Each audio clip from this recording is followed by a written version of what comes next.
la chaîne de l'excellence Dias Congo. Alors je vous demanderai de rester branchés sur www.diascongo.com. Merci et le plaisir soit vôtre.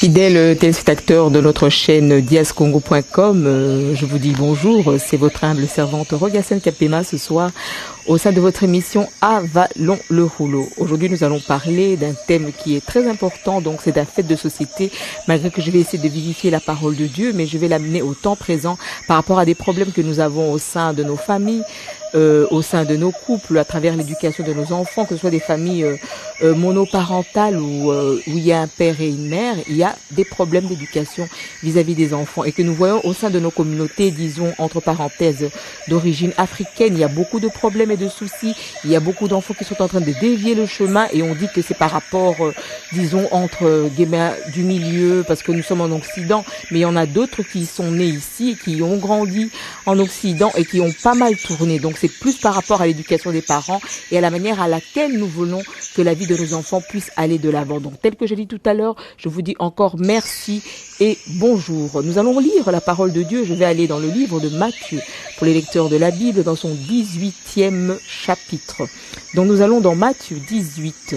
Je vais commencer par le verset 2 et la Bible nous dit ceci. Jésus ayant appelé un petit enfant, le plaça au milieu d'eux et dit, je vous le dis en vérité, si vous ne vous convertissez et si vous ne devenez pas comme les petits-enfants, vous n'entrerez pas dans le royaume des cieux.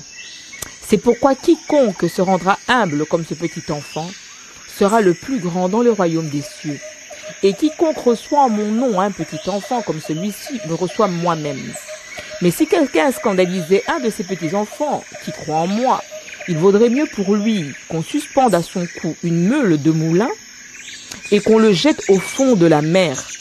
Malheur au monde à cause des scandales, car il est nécessaire qu'il arrive des scandales, mais malheur à l'homme par qui le scandale arrive. Si ta main ou ton pied est pour toi une occasion de chute, coupe-le et jette-le loin de toi. Mieux vaut pour toi entrer dans la vie boiteux ou manchot que d'avoir 2 pieds et 2 mains et d'être jeté dans le feu éternel. Et si ton œil est pour toi une occasion de chute, arrache-le et jette-le loin de toi. Mieux vaut pour toi entrer dans la vie n'ayant qu'un œil que de voir 2 yeux et d'être jeté dans la géhenne. Je vais quand même prendre le verset 10 qui nous dit ceci. Gardez-vous de mépriser un seul de ces petits, car je vous dis que les anges dans les cieux voient continuellement la face de mon Père qui est dans les cieux. Je reprends 10. Gardez-vous de mépriser un seul de ces petits, car je dis que leur ange dans les cieux voit continuellement la face de mon Père qui est dans le cieux. Parole du Seigneur.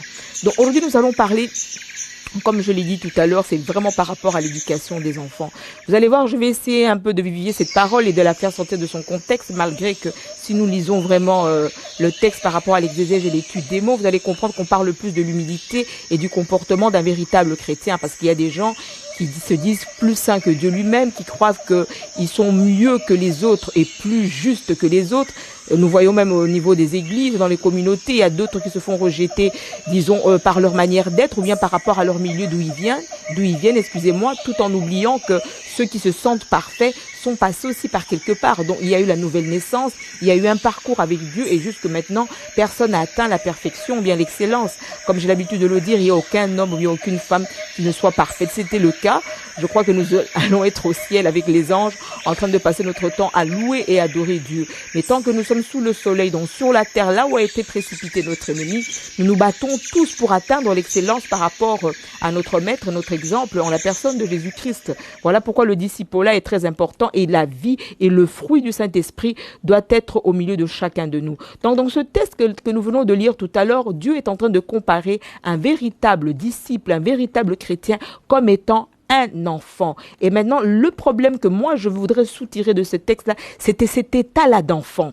Vous allez voir dans la vie courante, Pour ceux qui sont déjà parents, même ceux qui ne le sont pas, vous avez peut-être un petit neveu ou bien une petite nièce, vous allez ressentir qu'au sein d'un enfant, il y a une foi extrême. Un enfant, pour lui, son papa ou bien son oncle, son grand-père est toujours l'homme le plus fort de la planète. Donc, il peut aller provoquer quelqu'un, il peut être menacé. Vous allez voir qu'il va dire, oh non, mon père, quand il viendra, en tout cas, ce sera la fiesta à l'italienne pour toi. Pourquoi? Parce qu'il a tellement foi vis-à-vis de soi-disant son père, bien un oncle, je sais pas, mais bon, disons qu'il met la foi, il a l'assurance. De même, un enfant, quand il a faim, quand il dit maman, en tout cas, moi, je dois manger, ou bien tantine, ou bien sa grande sœur, il n'a pas besoin d'avoir d'explication en disant qu'il n'a rien. Pour lui, la nourriture ne manque jamais au sein de sa demeure. C'est-à-dire qu'un enfant, c'est une personne qui est assez fragile et qui se repose facilement sur les autres. Mais là où je voudrais en venir aujourd'hui, c'est plus par rapport à l'éducation. Là, nous allons parler de la manière la plus simple.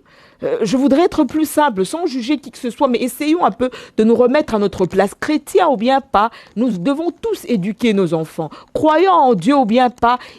Tous nous avons ce rôle-là dans la société, parents ou pas, que ce soit dans une entreprise où vous travaillez. J'ai vu, il y a des puéricultrices qui n'ont peut-être jamais mis au monde, qui sont hyper jeunes, mais qui participent à l'encadrement et à l'éducation des enfants au sein des crèches ou bien des maisons d'accueil, dans des écoles, tant primaires et secondaires, dans les universités, les instituts, et tout ce qui cadre à l'éducation de l'être humain. Et si la personne qui doit mener l'éducation n'est pas prête à la mener convenablement, cela peut poser des grands problèmes et des soucis. Je vais prendre un problème qui est assez récurrent aujourd'hui dans notre communauté, surtout dans les communautés afro. Malgré que ça se fait aussi chez les Occidentaux, mais j'ai remarqué que les gens, avant d'aller dans un mariage, normalement, il faudrait qu'ils puissent avoir un compromis.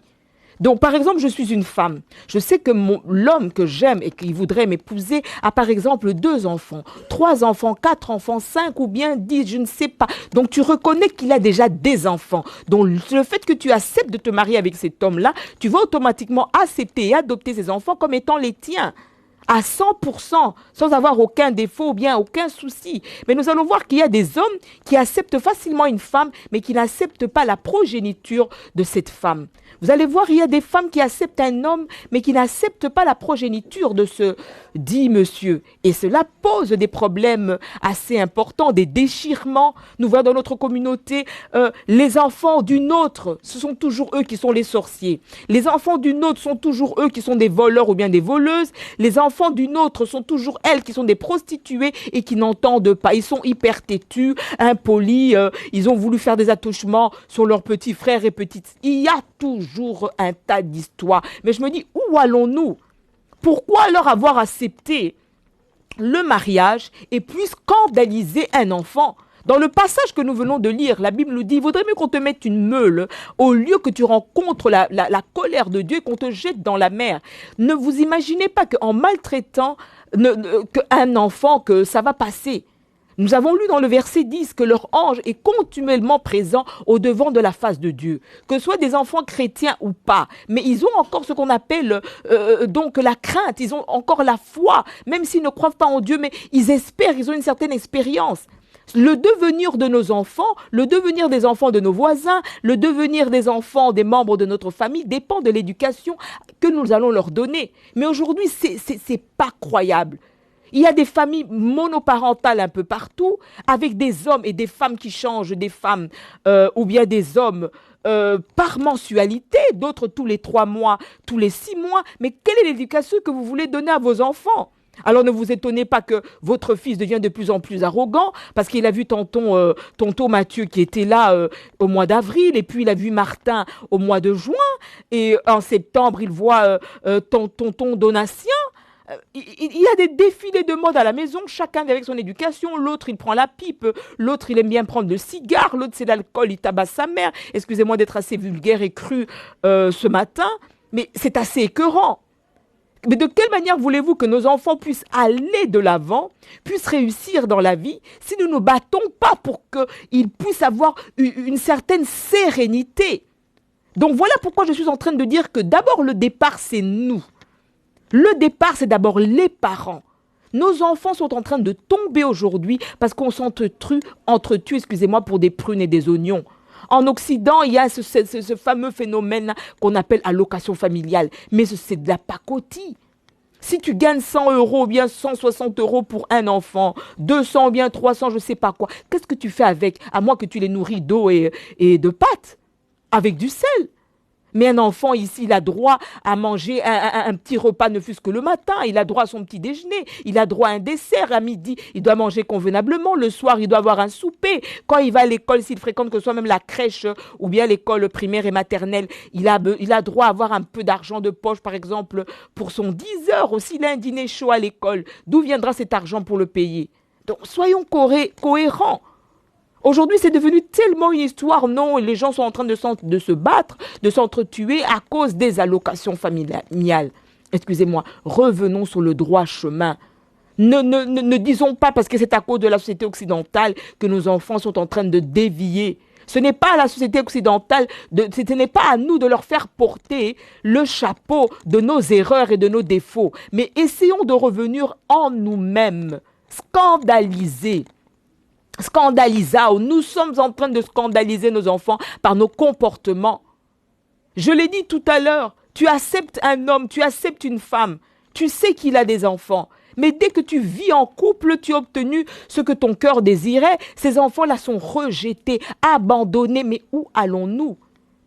Des fois, nous ne nous rendons pas compte que le mal que nous faisons aux autres va retomber sur notre propre progéniture.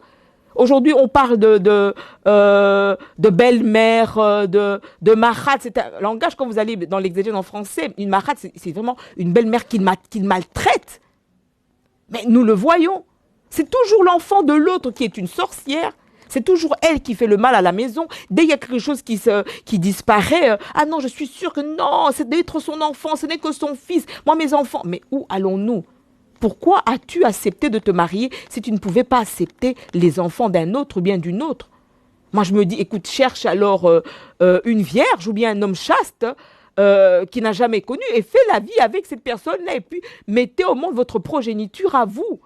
Au lieu d'accepter, et puis à un certain moment donné, nos enfants sont en train de dévier, mais nous aurons des comptes à rendre. Parce que nous sommes réellement en train de scandaliser ces enfants et de scandaliser même le cœur de Dieu. Vous savez, le soleil, il luit pour tout le monde. Donc ne croyons pas qu'il faut seulement que nous faisions confession de foi en disant que nous sommes chrétiens avec le genre de credo, que ce soit au niveau de l'église catholique ou bien protestante, que oui, que je reconnais qu'il y a Dieu, qu'il y a un seul Dieu, qui se manifeste en trois, patati patata. Ce n'est pas ça. Dieu n'a pas besoin du credo. Dieu a besoin du fruit de l'esprit, de la bonté et de l'amour. Et c'est la nature par excellence de Dieu. Nous sommes en train de scandaliser les enfants aujourd'hui. Plusieurs tournent mal, d'autres préfèrent aller dans la rue. Vous allez voir que des jeunes filles de 12 ans, 13 ans préfèrent accoucher pour aller avoir l'aide sociale et prendre un appartement. Mais où allons-nous? La faute est à qui? On va dire non, mais ils ont trop de liberté ici, ils veulent vivre leur... Mais non, quelle est l'éducation que tu as donnée à tes enfants, monsieur? Quelle éducation que tu as donnée à tes enfants, madame? C'est du n'importe quoi. C'est du n'importe quoi. Papa change de femme tous les jours.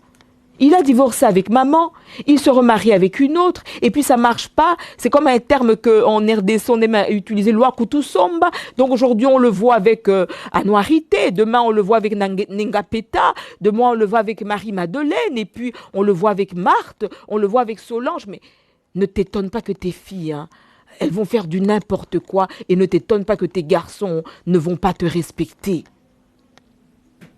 Je crois, bien-aimés dans le Seigneur, qu'il est temps que nous puissions rentrer en nous-mêmes. Qu'il est temps que nous puissions d'abord... Écoutez, je vais faire vous dire quelque chose d'assez simple. Des fois, prends un miroir. Je sais que le miroir dont je suis en train de parler est plus dans l'intérieur, un miroir spirituel. Mais tu peux prendre un miroir, même au point de vue physique. Regarde-toi, que moi, Rogacienne, je me regarde. Quelle est l'éducation que je suis en train de donner à mon enfant? Quelle est l'éducation que je donne à mes enfants? Qu'est-ce que je reflète? On est tout permis. Papa ou maman se saoulent à la maison à mort. Mais comment? Écoutez, aujourd'hui, j'ai mal au cœur quand je vois un enfant qui double même en première primaire. Et puis, dans une école francophone, vous allez voir peut-être que les parents parlent de façon assez impeccable le français, mais il n'y a aucun suivi de devoirs. Aucun moment d'étude. Alors que quand l'enfant arrive de fût que déjà en première primaire, maintenant il faut voir un suivi. Mais qu'il vienne, il jette son cartable, qu'il fasse ses devoirs ou pas. Excusez-moi du terme, on s'en tape le derrière. Voilà, donc chacun pour soi et Dieu pour tous. Et maintenant, nous avons des enfants qui doublent même à l'école primaire, en première primaire, en deuxième primaire, parce qu'il y a manque de suivi. Où allons-nous, bien-aimés? Où allons-nous? Il y a des séparations qui s'effectuent dans des familles pour rien. Qu'est-ce qui ne peut pas être réparé? Et si, même s'il n'y a pas possibilité d'être réparé, vous n'êtes pas des ennemis. Vous n'allez pas vous entretuer tout le temps, vous voir dans la rue, vous disputer. Quel est l'exemple que vous montrez à vos enfants? Vous allez voir qu'aujourd'hui, la majeure partie des hommes qui sont brutaux dans leur vie de couple, c'est par rapport à ceux qu'ils ont vécu dans leur famille. Un homme qui a vu son père tout le temps derrière sa mère en lui donnant des claques, ne vous étonnez pas qu'il va reproduire cela au sein de sa famille. Et il va épouser une femme, ce sera tous les jours des claques, les assiettes et tout. Vous allez voir une femme, des fois, elle se retrouve en face d'un homme doux, mais tellement qu'elle a vécu des disputes, pour elle, elle va se sentir femme que si son homme la rosse. C'est malade. Et c'est ce que nous sommes en train de refléter au sein de nos enfants. Il est grand temps que dans nos communautés, nous puissions, disons, essayer d'avoir un certain éveil, d'une certaine prise de conscience par rapport à l'éducation de nos enfants. Ne cherchons pas des raisons et des causes, des faits de société, que c'est dû au milieu. Non, mais soyons sérieux. Et les autres qui réussissent, qu'est-ce qu'ils ont de spécial? Et puis d'autres chrétiens, quand on a l'habitude de faire toujours porter à Dieu le chapeau, surtout, ah, Nzambe, kaka, Dieu seulement, il n'y a que Dieu. Non, il n'a pas que Dieu. Dieu utilise des hommes. Depuis que Dieu est Dieu, si nous lisons les Pentateuques, à commencer par le livre de Genèse, jusqu'à Apocalypse, Dieu a utilisé des écrivains sacrés pour faire passer un message. Même au moment des miracles, si Dieu n'utilisait pas un homme, il envoyait des hommes, des anges, excusez-moi, et qu'on appelait soit l'ange de l'Éternel, des entités que Dieu envoyait pour accomplir une certaine mission. Et vous allez voir que même dans la Bible, nous allons dans le livre de Proverbes, on nous parle. N'hésite pas des fois même à tenir le fouet pour éduquer ton enfant, tant que cela sera pour son bien-être. Mais on est devenu tellement laxiste. Et quand ils reviennent, ils jettent, ils sont sur l'ordinateur, ils sortent avec un copain, une copine, tu ne peux rien leur dire parce que toi-même tu mènes ce genre de vie. Je veux bien, on n'est pas là pour juger les parents, loin de là. Mais si tu veux faire tes bêtises, mon frère, si tu veux faire tes bêtises, ma soeur, fais-le alors en cachette, malgré que Dieu voit tout, mais pas au vu et su de tes enfants. J'ai été scandalisée une fois, je suis allée dans un salon de coiffure, entre parenthèses. Je vois une femme qui débarque, qui raconte une histoire. Je vous dis, j'ai eu les larmes aux yeux. Je n'ai pas pu me retenir. Elle dit qu'elle est sortie, on est parti lui acheter à boire. Elle est partie manger de la viande de chèvre. Elle avait laissé à ses enfants un enfant de 8 ans et une autre petite fille de 2 ans, aucune nourriture. Alors imaginez-vous que son fils de 8 ans, qui est parti à la poubelle récupérer le foufou de semoule avec un peu de l'eau et du sel pour donner à manger. Un gosse de 8 ans. Avec une autre petite fillette innocente de 2 ans. Et elle est en train de se pavaner, de se vanter en disant qu'elle était partie manger et boire. Mais où allons-nous dans notre communauté? Mais c'est scandaleux. C'est scandaleux. Si tu ne veux pas avoir des enfants, alors ne conçois pas. Si tu veux vivre dans le péché, arrange-toi pour y aller à fond. Donc y aller à fond, utilise tous les moyens pour ne pas concevoir, vas-y. Comme la Bible nous dit que celui qui veut faire du bien, continue à faire le bien. Que celui qui veut faire le mal, continue à faire le mal. Mais ne mettons pas au monde des enfants pour être demain des irresponsables, s'il vous plaît, bien-aimés dans le Seigneur. Je sais que ce genre de message ne peut pas être apprécié par beaucoup. Ça, je m'y attends, il y aura beaucoup de représailles. Mais je crois que le rôle d'un serviteur et d'une servante de Dieu, ce n'est pas seulement faire l'exégèse de la parole de Dieu, de faire une hyper-homélie, la Bible déclare en hébreu, tel mot voudrait dire ceci, en latin, en arméen. Oui, c'est bien beau, nous le faisons déjà à l'église. Mais dans les émissions pareilles, nous avons besoin d'un affrontement, de toucher le cœur de l'homme, de toucher le cœur de la femme, d'amener le changement et la transformation. Et c'est à travers, je peux prendre un verset, plusieurs versets et le vivifier dans des faits de société afin que moi et toi, nous puissions changer. Il faut savoir que lorsque nous donnons un message, ce n'est pas que nous sommes parfaits, pas du tout. Moi, en tout cas, moi personnellement, je continue à apprendre, que ce soit dans le ministère ou bien dans la vie sociale. Mais il faut accepter des fois, comme je dis tout à l'heure, de se regarder dans un miroir. Regardons-nous. Regarde-toi, mon frère. Regarde-toi, ma sœur. Ne scandalise pas un enfant, parce que demain, ça va nous payer et nous allons payer vraiment le prix. En tout cas, c'est en quelques mots ce que j'avais dit à dire ce matin par rapport à nos enfants. Donc vraiment que Dieu vous bénisse. Faisons une prise de conscience. Si nous avons péché ou par-ci, par-là, revenons à Dieu. Revenons au vrai amour. Comportons-nous de façon convenable, en tout cas, devant nos enfants. Et je tiens à vous remercier pour le temps d'écoute que vous m'avez accordé ce matin. J'en profite aussi pour remercier la chaîne diascongo.com avec notre grand flash Wabasson. Donc c'était votre servante Rogacienne Kapema dans l'émission Avalons le rouleau. Que Dieu vous bénisse. Au revoir et à la prochaine. Merci bien.